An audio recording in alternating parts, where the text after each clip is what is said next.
Olá, sejam todos muito bem-vindos a mais uma aula de Direito Penal, do homicídio ao vilipêndio.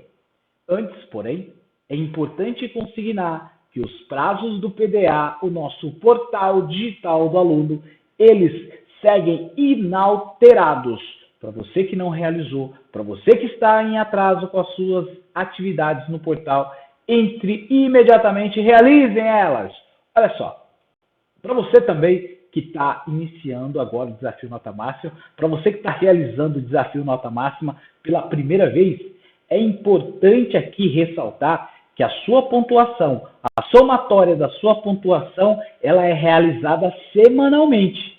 Então, se você deixar para fazer em cima da hora, na última semana, no último mês, você só vai conseguir a pontuação daquela semana, daquele mês.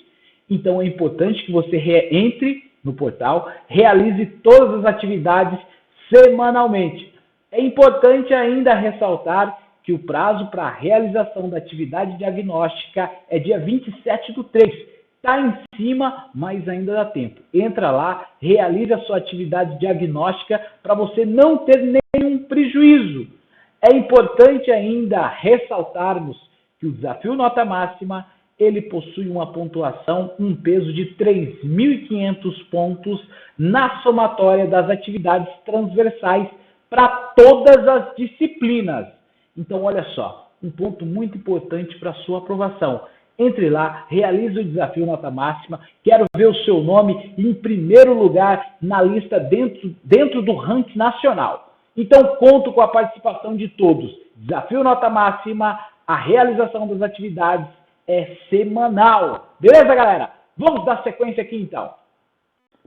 Pessoal, é importante, aqueles que tiverem alguma dúvida acerca da nossa disciplina, acerca da nossa explicação, pode estar me encaminhando o e-mail, edilsoncampos@terra.com.br, ou você pode ser mais prático, diretamente do seu PDA, o portal digital do aluno, você pode estar encaminhando a sua mensagem, você pode estar encaminhando a sua dúvida, não só para mim. Você pode estar entrando no seu portal, você pode estar selecionando a disciplina que você tem dúvida e está encaminhando. Obviamente, essa mensagem vai cair, ela vai ser encaminhada para cada professor. Mesmo porque eu não teria a competência de responder uma questão de direito civil, intrometer-se na área da nossa gloriosa Eliette Martins, a nossa deusa do direito civil. Mas está com dúvida, direito penal, direito processual penal, pode me encaminhar a mensagem que eu vou responder. Vou ter o maior prazer em estar respondendo. Manda um sinal de fumaça, manda um e-mail, manda mensagem pelo portal digital do aluno. Você pode encaminhar de qualquer forma, pode fazer uma ligação. Estarei aqui pronto para te responder. Beleza? Galera, diante de tudo isso, diante de todos os acontecimentos, não tem como deixar de falar do nosso modelo de ensino. Um modelo de ensino voltado para o futuro, que consegue lhe atender esse momento, um modelo de ensino à prova de pandemias, um modelo de ensino tão criticado pelos famigerados da antiguidade, que cultua um modelo de ensino lá de 1500, que veio nas caravelas. Aqui não. Nossa visão é diferente. Nossa visão se volta para o futuro. E nesse momento, não se pairam mais quaisquer dúvidas acerca daquilo que realmente funciona e daquilo que está ultrapassado. As diferenças são gritantes. Afinal, o que você prefere? Um modelo de ensino que se volta para o futuro ou aquele de 1500, desenvolvido pelo Padre Anchieta? Você continua realizando todas as suas atividades no portal, você continua com contato com os professores, você continua tendo as suas aulas. E aqueles adeptos da palmatória? O que será que andam fazendo? Para mim, pouco importa. O que importa é a nossa aula que nós vamos dar início agora. Nas aulas anteriores, nós falamos sobre as normas penais, fazendo aqui uma recapitulação das normas penais incriminadoras. Nós temos que são aquelas que definem as infrações penais e fixam as respectivas penas. São também chamadas de tipos penais. As normas penais incriminadoras, elas possuem necessariamente duas partes. Na primeira parte, o legislador descreve a conduta típica e os demais elementos necessários para que o fato seja considerado aí criminoso. No crime de furto, por exemplo, a conduta ilícita descrita lá no artigo 155 do Código Penal é subtrair para si ou para outrem coisa alheia móvel. Esse é o denominado preceito primário da norma penal incriminadora. Os crimes contra a vida, nós temos, logicamente, que a vida é o mais valioso dos bens jurídicos que dispõe o ser humano. De modo que o primeiro crime previsto na parte especial do Código Penal é justamente o crime de homicídio, lá do artigo 121, matar alguém. Além dele, a lei também prevê a punição ao infanticídio, modalidade mais branda de homicídio, porém descrita no Código como crime autônomo, em que a mãe mata o próprio filho durante ou logo após o parto, em razão de alteração em seu estado físico-emocional, também conhecido como estado puerperal. Olha só, o suicídio não é e nem poderia ser elencado como crime, mas quem induz, instiga, auxilia outra pessoa a se matar comete crime contra a vida, conhecida como participação em suicídio. Por fim, o legislador, ele tutelou a vida do nascituro, aquela vida intrauterina, estabelecendo como crime a provocação dolosa do aborto, que vai do artigo 124 até o artigo 128. Então, nesse capítulo, os crimes contra a vida, nós vamos trabalhar o homicídio doloso e culposo, artigo 121, participação em suicídio, o artigo 122, e infanticídio, do artigo 123. E também vamos estar trabalhando aí o aborto, do artigo 124 ao artigo 128.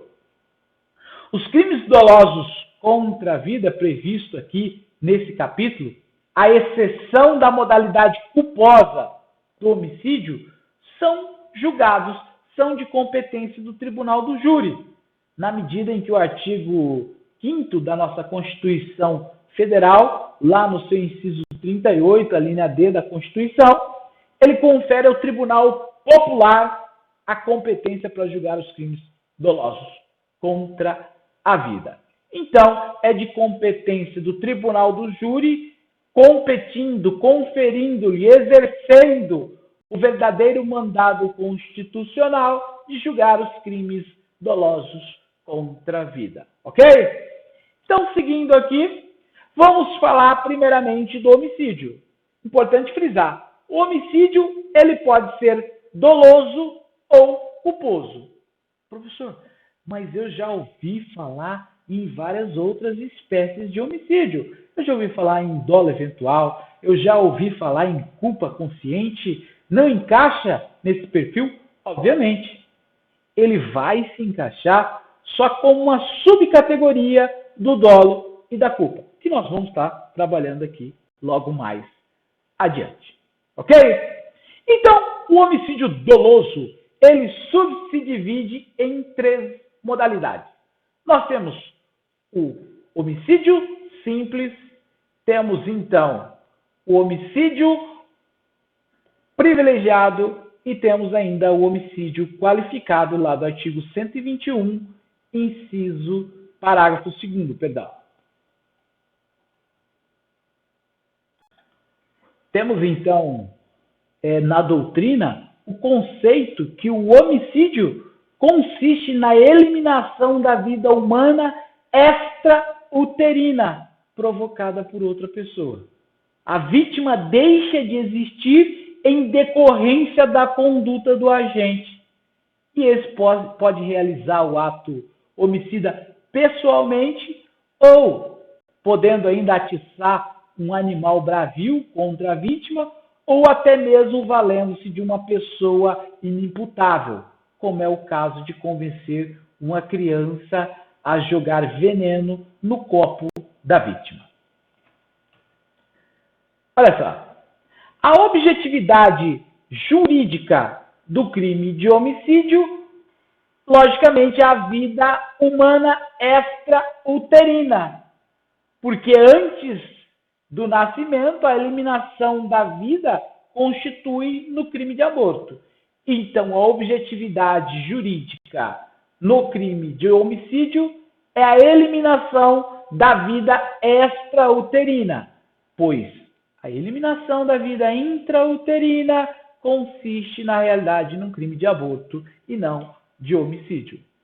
Nós temos aí os meios de execução que pode ocorrer, que pode se dar de várias formas. A conduta típica aqui, ela matar, ela admite qualquer meio de execução. Disparos de armas de fogo, facadas, atropelamento, emprego de fogo, asfixia. Alguns desses meios de execução, aliás, eles tornam o crime qualificado, como, por exemplo, o fogo, explosivo, veneno, asfixia, dentre outras situações que nós vamos trabalhar mais adiante. Pessoal, é importante fazer uma distinção entre crime impossível e tentativa. Uma vez que, quando nós falamos de crime impossível, o agente ele se vale de um meio absolutamente ineficaz. A exemplo, uma arma descarregada ou uma arma defeituosa. Enquanto na tentativa de homicídio, o agente ele se vale de um meio relativamente ineficaz. Por exemplo, uma arma ou um projétil que venha a falhar. Então, quando nós falamos de crime impossível, o meio é absolutamente ineficaz. Quando eu falo de tentativa, o meio é relativamente ineficaz. Então, vamos lá. Sujeito ativo. Quem pode ser o sujeito ativo no crime de homicídio? Bom, nessa situação, quando nós falamos de um crime comum, que é o caso do homicídio, tanto o sujeito ativo quanto o sujeito passivo pode ser qualquer pessoa. O crime de homicídio, por óbvio, ele se consuma no momento da morte, decorrente da conduta dolosa do agente. A prova da materialidade daquele crime de homicídio, ela é demonstrada por meio de exame de necrópsia, exame necropsial, e alguns dizem, em que o médico legista ele vai atestar a ocorrência da morte e, consequentemente, as suas causas. O indivíduo faleceu, morreu por conta de uma perca de massa cefálica cinzenta, ocasionada por um objeto pérfuro e contundente, pérfuro cortante, análogo a uma faca, uma arma de fogo, e aí vai. O médico legista vai aí fazer essa descrição desse crime. O elemento subjetivo no crime de homicídio, por óbvio, é o dolo direto ou o dolo eventual. E nós temos aqui que o dolo direto e o dolo eventual, eles possuem algumas diferenciações. Quando alguém deseja um resultado e se molda na conduta com o fim de atingir o seu objetivo, costuma-se dizer que ele agiu com o dolo direto. De outra forma, completamente diversa, quem age com um dolo eventual não deseja o resultado, mas é punido como se houvesse desejado, simplesmente por uma presumida assunção de risco. O dolo eventual se pauta na inobservância e na displicência frente ao risco gerado por uma conduta. Até por isso que a distinção do dolo eventual da dita culpa consciente é muito sutil. Olha só, quando nós falamos da diferenciação entre dolo eventual e culpa consciente, nós temos algumas diferenciações. E nós conseguimos enxergar de uma forma bem direta, principalmente quando nós falamos lá no tipo de crime de trânsito, direção embriaguez na direção de veículo automotor. Nós conseguimos fazer essa distinção. Quando nós falamos de direção com embriaguez mais o resultado morte, muita gente costuma se dizer que é uma fórmula pronta. Embriaguez ao volante com resultado, acidente de trânsito com resultado morte igual ao dolo eventual. O direito penal não possui nenhuma fórmula pronta. Nós temos que analisar caso a caso para fazer essa distinção entre o que é dolo eventual e o que vem a ser culpa consciente. Rogério Sanches, ele consegue fazer muito bem essa diferença entre o dolo eventual e a culpa quando nós falamos no crime de trânsito. Rogério Sanches, ele cita que se o agente, ele dirige o seu veículo embriagado, tentando ao máximo respeitar as placas, os semáforos, mas por conta da embriaguez, ele não consiga evitar um acidente, ele freia antes desse acidente, nós estamos diante de uma culpa consciente. Agora, se o agente embriagado, na direção do seu veículo automotor, ele despreza o bem maior, desrespeitando todas as placas de sinalização, desenvolvendo grande velocidade naquela via, não freia o seu veículo e venha colidir e venha ceifar a vida de alguém, nós estamos aí diante de um dolo eventual. Então nós temos que a diferença entre dolo eventual e a culpa consciente, ela reside no campo da voluntariedade, em que um caso o agente não aceita o resultado e no outro o agente aceita o resultado, pouco se importando com o bem maior. Ok? Vamos então para a nossa primeira análise, que é o primeiro artigo da nossa parte especial do Código Penal, que é o artigo 121. Matar alguém. Na simploriedade do termo, uma pena de 6 a 20 anos, quando nós falamos do homicídio simples, descrita no caput do artigo 121. E, por consequência, é muito importante frisar, quando nós falamos do homicídio simples, que o homicídio simples, via de regra, ele não é considerado um crime hediondo. Existe uma única possibilidade do artigo 121, caput, o homicídio simples, dele ser considerado crime hediondo somente naqueles casos em que dispõe a Lei 8.072, que é quando o homicídio ele é cometido por um grupo de extermínio, ainda que cometido por um único agente. Neste fatídico caso, lá da Lei 8.072 de 90, a Lei dos Crimes Hediondos, o homicídio simples será também considerado hediondo. Somente nessa hipótese. Em todas as outras possibilidades de homicídio simples, nós teremos que não será considerado um crime hediondo e, obviamente, não sofrerá todas as consequências de ser considerado um crime hediondo, principalmente lá do artigo 112 da nossa LEP, Lei de Execução Penal, que sofreu ainda várias alterações com esse pacote anticrime agora do Moro. Beleza? Então vamos seguindo aqui. Outra espécie de homicídio que nós temos, que é a nossa segunda parte, como bem já disse, o homicídio, ele se divide em 3 partes, em 3 subespécies, que é o homicídio simples, o homicídio privilegiado e o homicídio qualificado. Então, tratando nesse segunda modalidade de homicídio, nós temos lá o artigo 121, parágrafo 1º, que diz que se o agente comete o crime impelido por motivo de relevante valor social ou moral, ou sob o domínio de violenta emoção, logo em seguida a injusta provocação da vítima, o juiz pode reduzir a pena de 1/6 a 1/3. Maria Patrícia Vanzolini, a nossa deusa do direito penal, o nosso Nelson Hungria de saia, a qual eu tenho o maior respeito, tenho a maior admiração, foi minha professora na segunda fase da minha prova da OAB, onde que eu tive êxito nessa prova, a qual eu mando um grande abraço, um grande beijo à ilustre professora Maria Patrícia Vanzolini, que eu amo de paixão.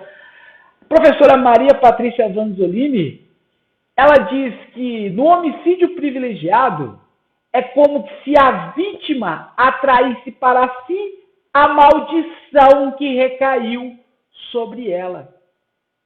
Ela quer dizer que de tanto a vítima provocar o seu agressor, de tanto ela buscar aquela situação, que ela acaba recebendo aquilo que ela plantou. Então, quando nós falamos nessas hipóteses de privilégio, que na realidade ele não é bem um privilégio, ele é uma causa de diminuição de pena, pois quando presentes fazem com que a pena seja reduzida de 1/6 a 1/3. Então a denominação de privilégio aí, embora amplamente consagrada, não consta aí no nosso texto legal. Então aí seria um homicídio aí com uma causa de diminuição e não uma causa de privilégio, como amplamente aí a nossa doutrina ela vem explanando. Quando nós falamos de motivo de relevante valor social, essa é a primeira hipótese de privilégio aqui, ela está ligada à motivação do agente que supõe que ao matar a vítima, ela vai estar beneficiando a coletividade. Ao exemplo, aquela pessoa, o agente que mata o traidor da pátria.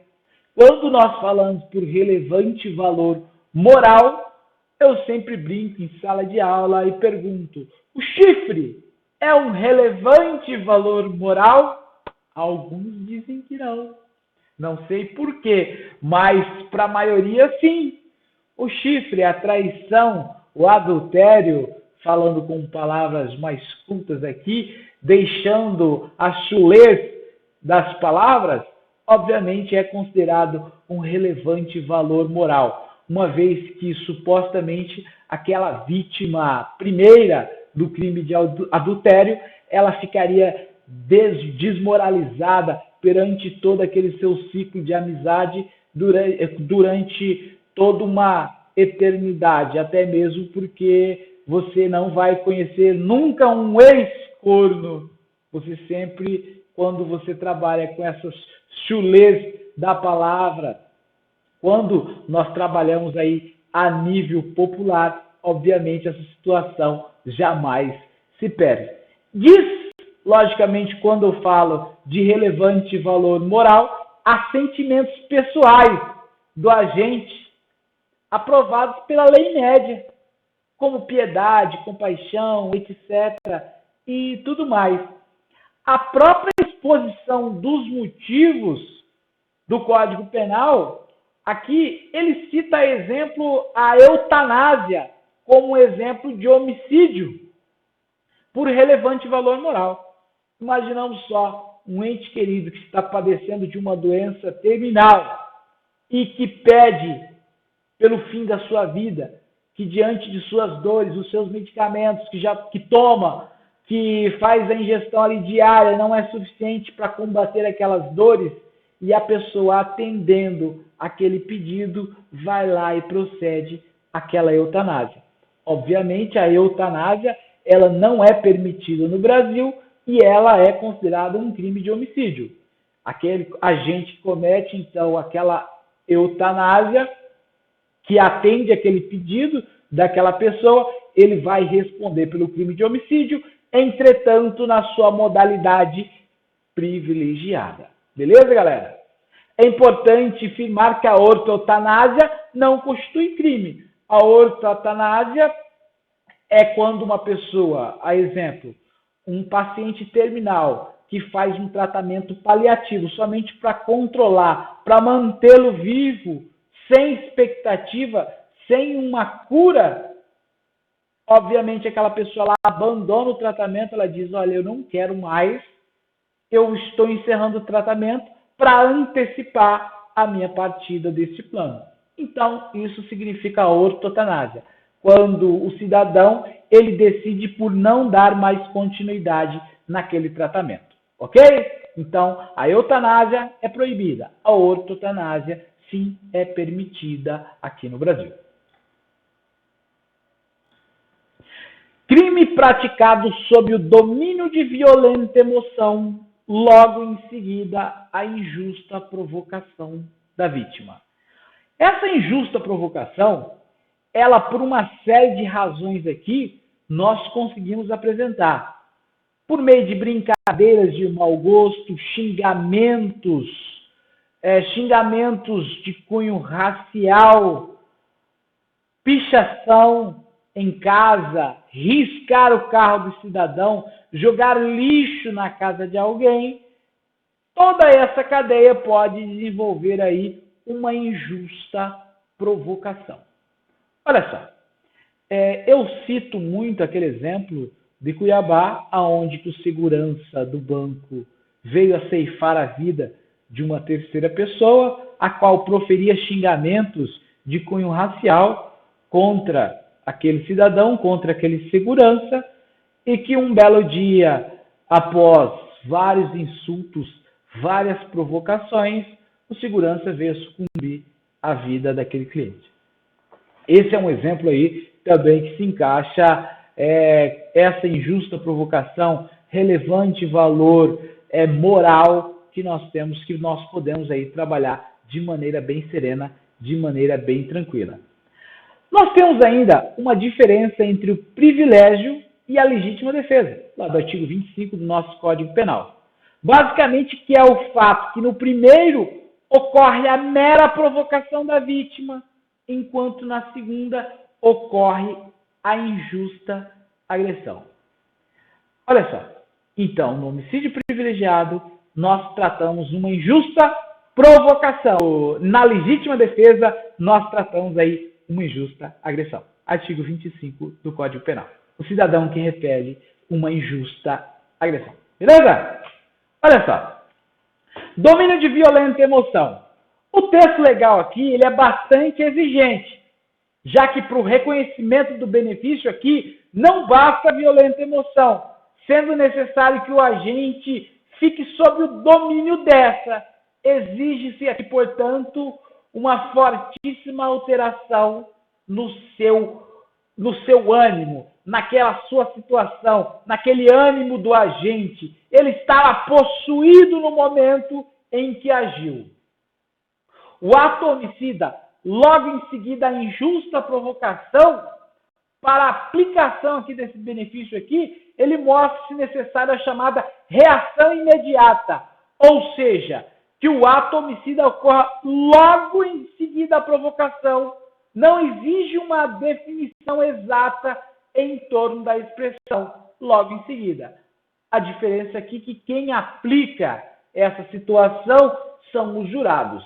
Então, obviamente, vai competir a cada advogado no momento da sua sustentação, no momento da sua peroração, de convencer que aquele crime existe, aquele liame, ainda que não tenha ocorrido imediatamente, mas ainda estava em andamento aquela situação. Ok? Homicídio qualificado. O crime de homicídio, a última vez que eu fiz a contagem, ele possuía ao todo 22 qualificadoras. E em todos esses casos, nós temos uma alteração sensível de pena. Enquanto nós falamos lá no homicídio simples, no caput do artigo 121, que traz consigo uma pena de 6 a 20, caso o homicídio seja considerado qualificado, qualquer qualificadora nós temos uma alteração da pena de 6 a 20 para 12 a 30 anos de reclusão. Ademais, aqui é importante ressaltar que, sendo qualificado o homicídio, ele altera sensivelmente o regime de cumprimento da pena.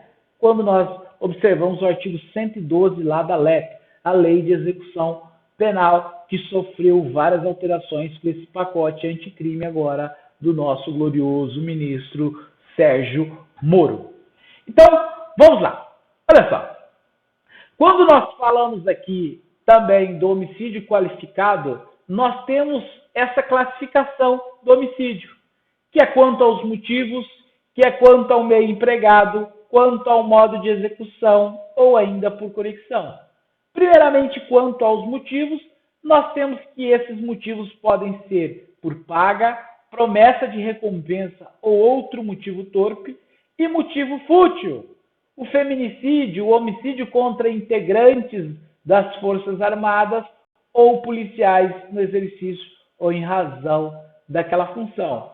Nós temos quanto ao meio empregado, o agente pode se utilizar de veneno, fogo, explosivo, asfixia, tortura ou outro meio insidioso aí, ou cruel, de que possa resultar ainda em perigo comum. Quanto ao modo de execução, ele pode se dar por meio de traição, emboscada, dissimulação ou outro recurso que dificulte ou torne ainda impossível a defesa do ofendido. E temos ainda por conexão, que vem a ser para assegurar a execução ou assegurar a vantagem advinda de um outro crime. Ok? Então, dando sequência aqui ao homicídio qualificado, quando nós tratamos quanto aos motivos do crime, nós temos que a primeira modalidade aqui, o delito, é considerado mais grave em decorrência de que o motivo do crime ser considerado imoral ou desproporcional. Vamos imaginar aqui uma situação. Susana von Richthofen assassinou os pais para ficar com a herança. Nós estamos falando de um motivo torpe. Quando nós falamos da torpeza, nós estamos falando aqui de um valor que é considerado aí imoral. Quando nós tratamos de um motivo fútil, a exemplo, assassinou João porque este devia a ele R$50. Nós estamos falando aqui de uma desproporcionalidade. Matar uma pessoa por conta de um valor de R$50. Muitos vão dizer, fosse pelo menos 1.000, né, professor? Obviamente também seria considerado, mesmo porque a vida é um bem que, logicamente, não tem preço. Beleza? Então, seguindo aqui, vamos passar para o segundo, quanto ao meio empregado. Na segunda, o legislador aqui elencou uma forma de provocar a morte da vítima que lhe causa um grande sofrimento, em que o agente atua de maneira velada ou ainda com a provocação de um perigo aí a outras pessoas. A exemplo do explosivo, que inegavelmente justifica uma maior reprimenda. Temos um terceiro, que seria quanto ao modo de execução. Essa terceira modalidade aqui, o legislador considerou mais grave os crimes praticados aqui de tal maneira que a vítima tenha ficado à mercê do homicida sem uma possibilidade de defesa. É o que eu digo, quando o crime foi cometido por meio de dissimulação, a traição, sem chance de defesa daquela vítima. Beleza? Olha só.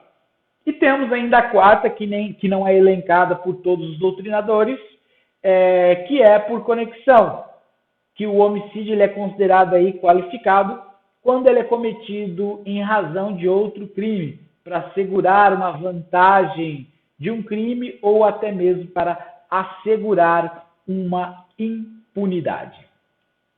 Então, as qualificadoras, elas têm o caráter subjetivo e o caráter objetivo.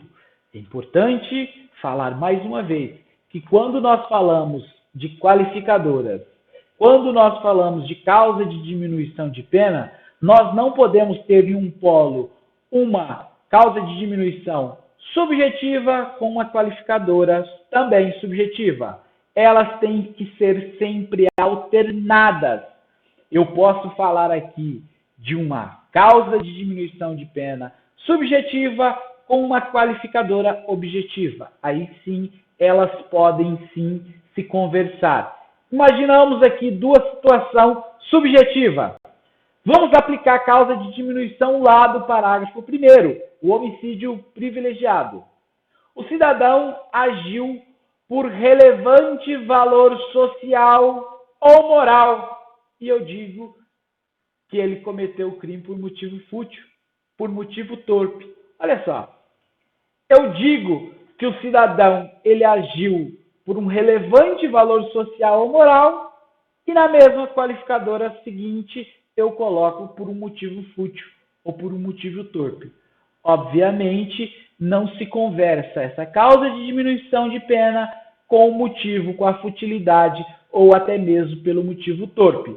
Então, nós temos que se os jurados reconhecem a causa de diminuição de pena por conta de um homicídio privilegiado, automaticamente o juiz deve afastar o motivo fútil ou o motivo torpe. Beleza? Vamos seguindo aqui então. Olha só. As qualificadoras de caráter subjetivo. Nós temos paga-promessa, recompensa, outro motivo torpe.